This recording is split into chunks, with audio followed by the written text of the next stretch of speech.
Does one rental at a time work today? Obviously, my story is interesting, but heck, it started 20 years ago. Why don't we talk about something more recent? Let's catch up with John, talk about one rental at a time. John, how you doing, buddy? I'm doing well. It's an honor to be back with you again. Yes, yes. The man who updates the 55-year spreadsheet right here, folks. He's been on the channel doing the yeoman's work, making sure that spreadsheet stays up to date. But today we're going to catch up on his story of one rental at a time, because you just passed a milestone of property number 5, and it appears that might be changing your life. So let's catch everybody up on this story. Where are you? Where you've been? And maybe let's encourage some other folks to keep going. All right. I'll start from the beginning. Sounds good. I wrote a book. No. It's 8 pages, but it'll go quick. Okay. Let's do it. I'm a retired military veteran who served for 20 years in the United States Air Force. Thank you for your service. My wife and I lived in a 2-story, 4-bedroom home in Hampton, Virginia, and we had a few investments. But these small investments were far short of what I thought was needed to retire comfortably.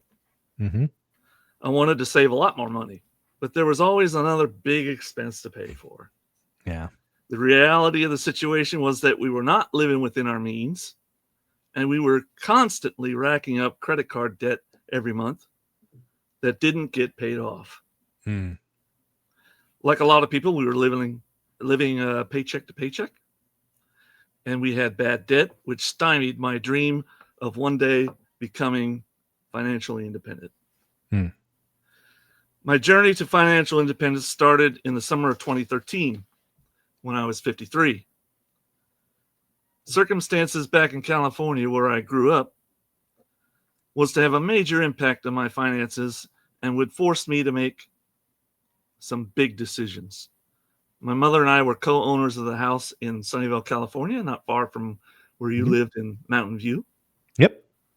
Unfortunately, the Sunnyvale house was an alligator property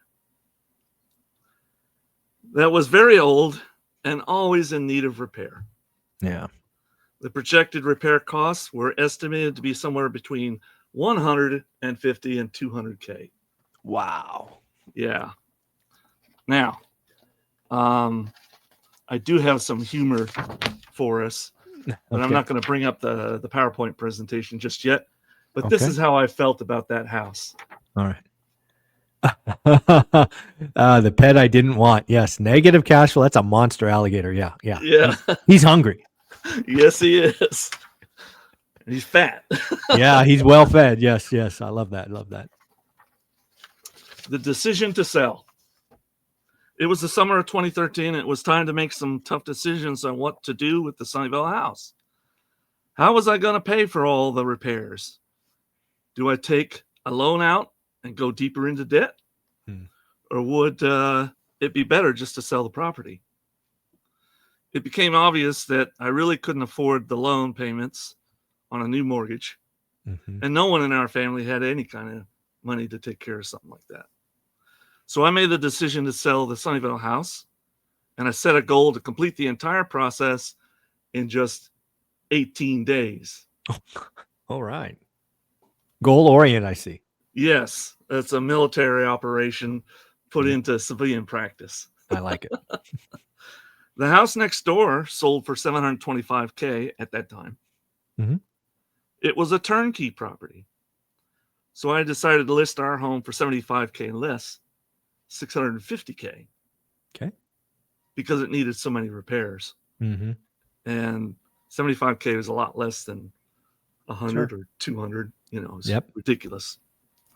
To my amazement, I received a call with a full price offer within 2 hours of listing the house on Craigslist. There was another potential buyer an hour after that. Closing occurred as planned after just 18 days. Exactly.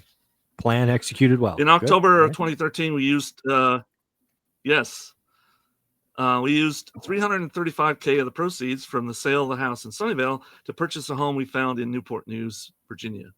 The Newport News house had twice the square footage for just over half the sales price of the Sunnyvale house. So that was a good move. Although taxes in California were ridiculously high, and the IRS definitely took their piece of the pie. Sure. The total amount of federal and state taxes that year were more than my yearly salary at the shipyard. Ouch. Yeah. Okay. Becoming a landlord. Moving into the Newport News house left us with the question of what to do with the house in Hampton. Do we rent out the property or sell it? It turns out that my son needed a place to live, and I was willing to rent the Hampton house to him at a reduced rate each month. Gotta help my son, you know. Of course. Yeah.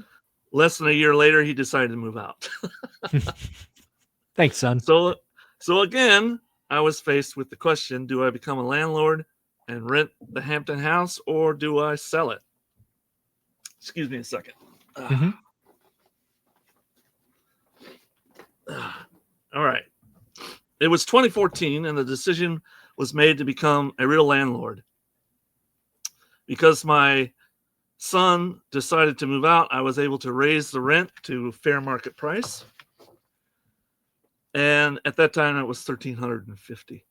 Okay.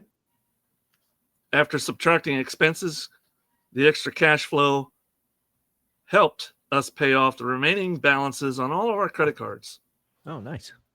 Additionally, I had a TD America trade investment that had grown large enough over the years to pay off the mortgage on the Hampton house. Mm. So I pulled the trigger and liquidated the investment. It was so liberating to have two properties that were fully paid off. We had finally become totally debt-free. From that time on, we could live within our means, and we had the ability to save some money each month. Look at that. The rental accumulation phase of my journey was next, where I made some bold financial moves to acquire two properties. All right. The 1031 exchange. Mm-hmm. My realtor, Buddy Lord, came up with an idea that I had never thought of. Buddy suggested that I sell the house in Hampton and buy two townhouses from the proceeds of the sale. He said the two townhouses would produce at least $1,800 of rent each month once the exchange was complete.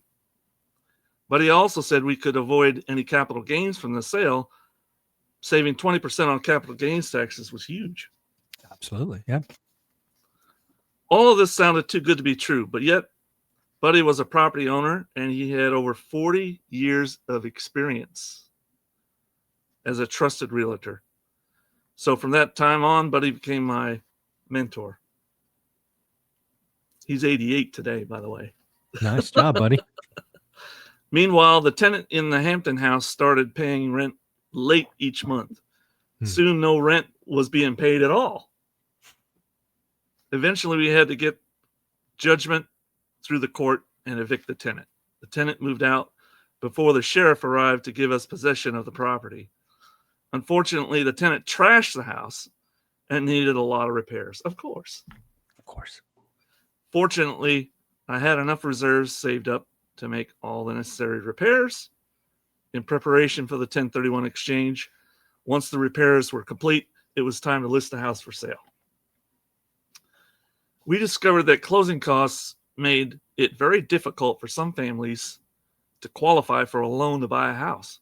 And what year was this? Do you remember what year was this sale? I think we're up to August of 2019. That's where we're Got it. Perfect. Thank you. Okay. A couple of weeks went by and nobody was interested in viewing the house. Wait a minute. No, I think that's much earlier. Let's see. Oh no, that's right. Okay. Sorry.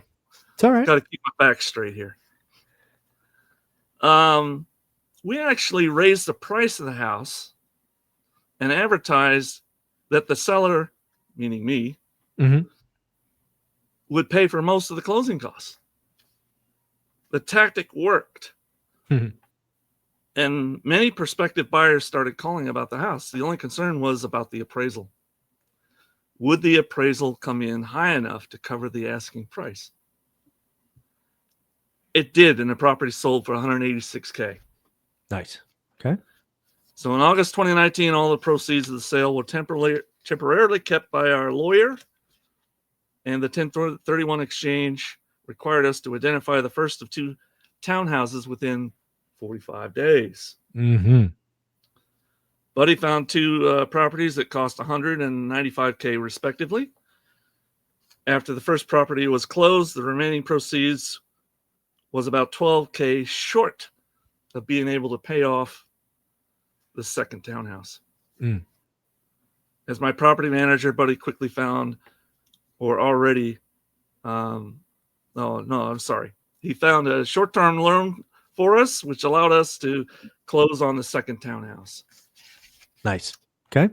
Buddy set up a short-term loan, as I said, and as my property manager, he quickly found tenants for both properties. Nice. Go from 1 to 2. So far, it's a great story. I like it. Yeah, that's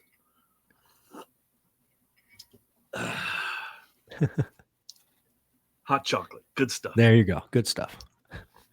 All right. The result, just as Buddy predicted, I received over $1,800 a month from both rents. It was less than 6 months later, and I was able to pay off the short-term loan. Nice. Now I own 2 rental properties, free and clear, and I was debt-free again, but not for long. The BRRRR strategy was next. Okay.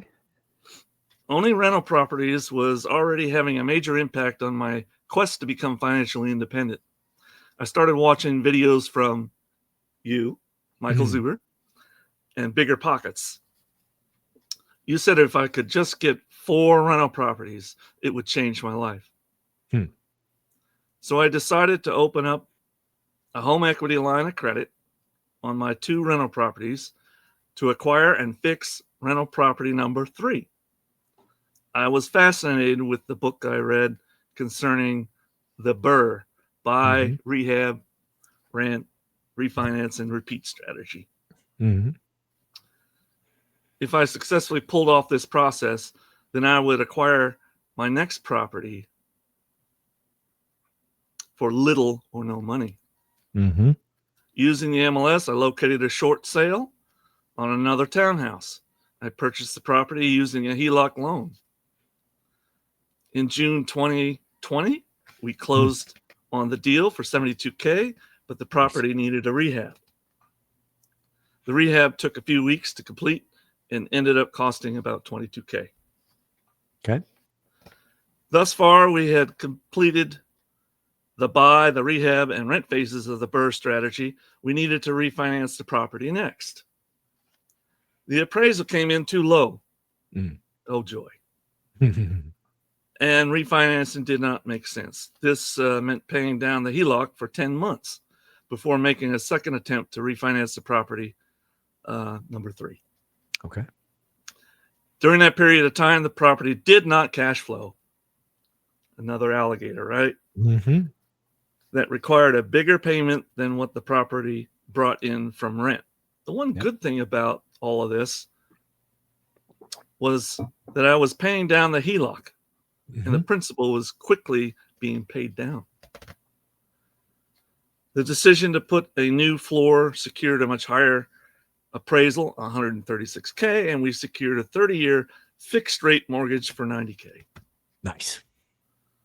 The proceeds from the new loan paid off the rest of the HELOC and completed the refinance process. Rental property number 3 now had a positive cash flow of $550 each month. Nice. So far, so good. Chapter 6, well, page 6. Acquisition of properties number 4 and 5.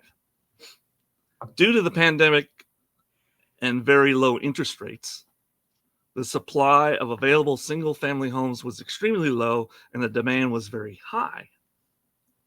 We were the first to make an offer on another townhouse, and it was accepted. Buddy pulled his magic. We got it. We financed rental property number 4 by liquidating 2 underperforming Roth IRAs. They were performing really bad, but there was money in them, and we decided to put it to work. This property appraised at $138K, and we acquired it for $136. We put down $50K towards the property and secured another 30-year fixed-rate mortgage for $90K. Nice. Closing occurred on 18 June 2021. And property number 4 also had a positive cash flow of $550 each month. Nice. Since 2013, it took 8 years to achieve our goal of acquiring 4 rental properties. That's an average of 1 property every 2 years. Love it. And you sent us a congratulatory card for the closing of the deal on property 4. Yep. I thank you for that. Of course. Your assertion was correct. 4 rental properties had changed my life. And now financial independence will soon become a reality. To me, financial independence means I can retire from my job and live off the income generated each month by our investment properties. At this point, I could see the light at the end of the tunnel. And the acquisition phase of my journey towards financial independence continued.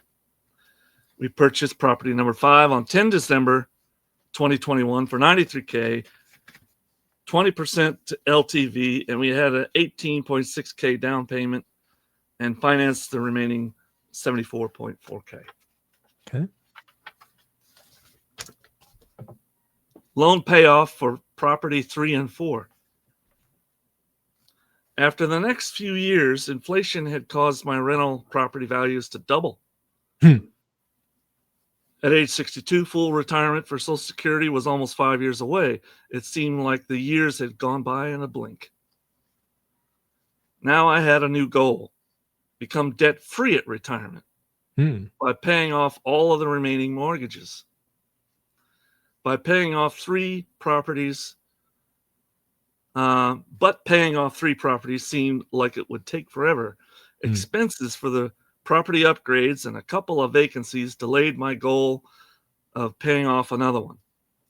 I needed about $70K to pay off property 3.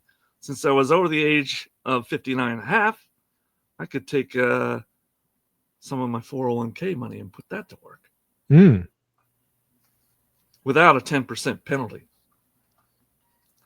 However, taking out 100K would be a major taxable event that could put me into a higher tax bracket. So I decided to take 2 distributions in 2 different tax years. Smart. Each distribution was about $5K more than I needed, just in case some unforeseen extra expenses came up.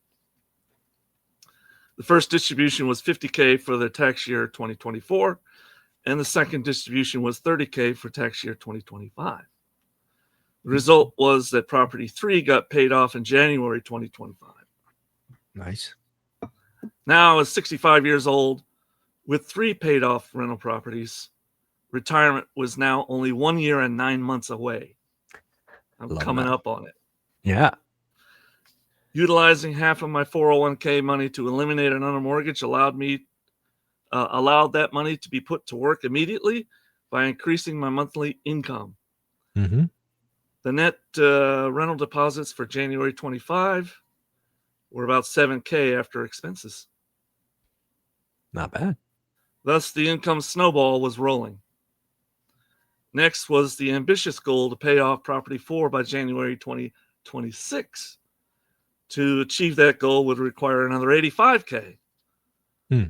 My plan was to take another 401k distribution along with saved up money from the income snowball. The income snowball accumulation exceeded my expectations, and I paid off property number 4 in August of this year. Nice. Wow. 2025. Wow. Okay. Yes, the tortoise had crossed the finish line by achieving the goal of owning 4 rental properties free and clear of any mortgages. That's awesome. This was definitely not a get-rich-quick journey.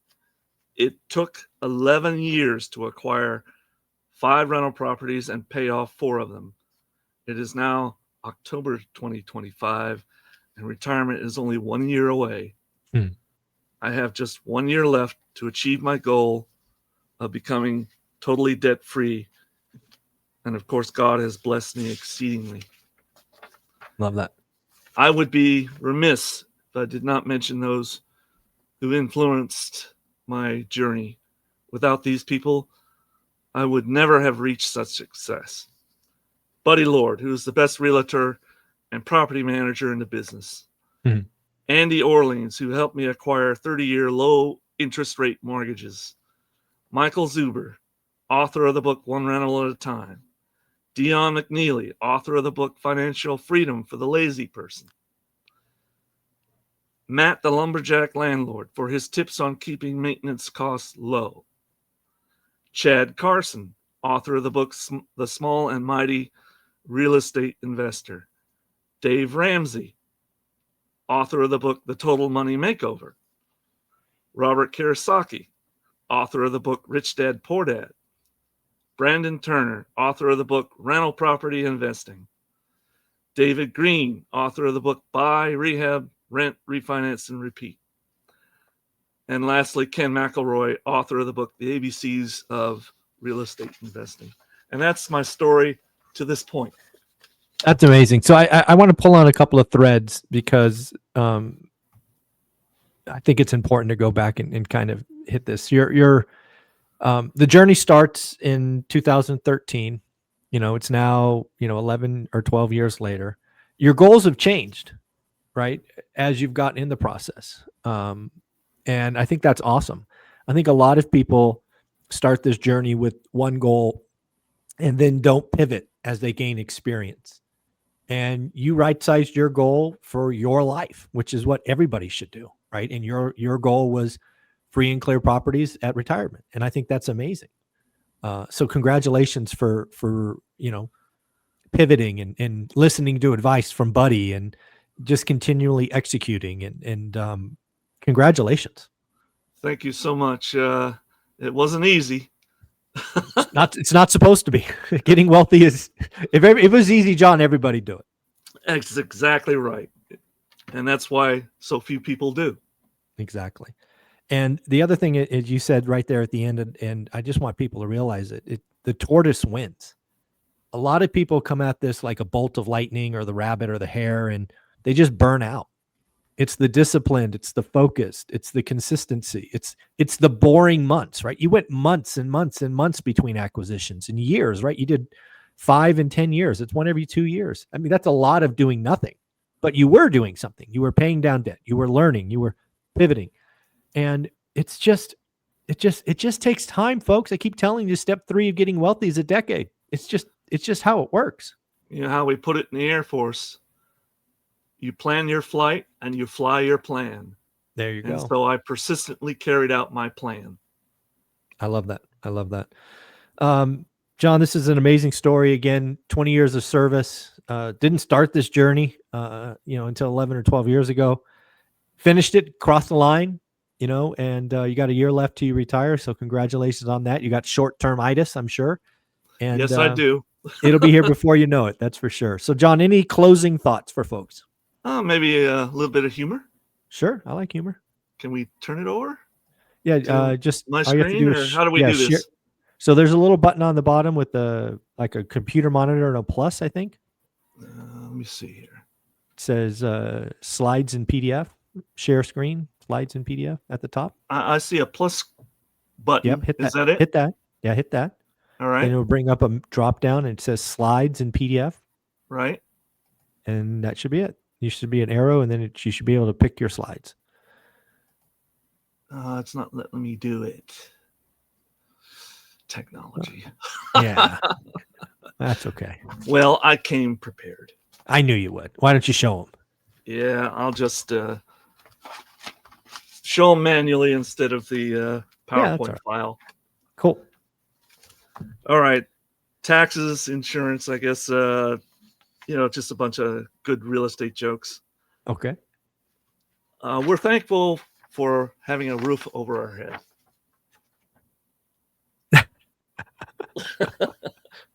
That's funny. These people are actually looking for affordable housing. Ouch. It's close to home. Let's see. Government spending. Now what do we do? Oh, gosh. Need a bigger boat.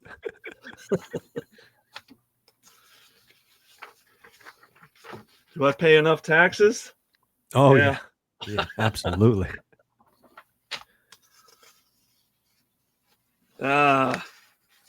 This one might be interesting. I changed it up a bit. Get in line, Buster. Oh, that's funny. Wow. Yeah. Yep. Let's see. Taxes again. Yes, yes, yes. And more taxes. That's funny. Yeah. And we say that taxes takes a bite. Yeah. Oh, ouch. Yes. And you see, I'm picking on taxes today. Yeah, it's okay. We all feel it. This feels like a flat tax to me. No. Yeah. Ouch. Well, Forsaken Villas, Ghost Town Estates. Yeah. It's a little different. Anyway, that's all the humor I've got for you. John, you're amazing, man. Congratulations on your story. Again, it's one that people should realize. You started this later in life, right? Lots of people talk about, oh, I didn't start in my 30s, didn't start in my 40s, right? You started in your 50s. I had to make a change because it just wasn't working. Yeah, you were living you had credit card debt. You're living below your means. It's just it can happen. If you let go of the rope, it'll get you. And you made some choices, and you moved, right? You sold the Sunnyvale house, moved to Virginia, and it's just a story that anybody can do it. Anybody can do it. Yeah, John, you're amazing. Thank you for being a part of One Rental at a Time. Thanks for all your help. Have a great weekend. It was an honor to be with you again. Thank you so much. Absolutely. Love it, John. Take care. Later. All right, you too.